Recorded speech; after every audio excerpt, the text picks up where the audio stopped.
மண்ணிலே மண்ணிலே வந்து உடையுது வானம். மழையிலே கரையுதே ரெண்டு மனங்களின் தூரம். குழந்தையே, புதிய ஆண்டை நான் உனக்கு வழங்கியிருக்கிறேன். 2025 என்பது ஆசீர்வாதங்களால் நிறைந்த வருடமாக இருக்கும். உன் பழைய துக்கங்களையும் கவலைகளையும் நான் அகற்றுகிறேன். உனக்கு புதிய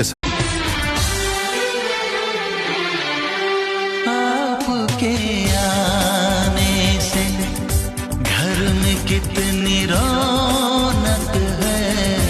புதிய ஆண்டு நமக்கு சுடராய் ஒளிகின்றதே. புது நம்பிக்கை தீபங்கள் ஏற்றுவோம். இறைவனின் வாழ்வில்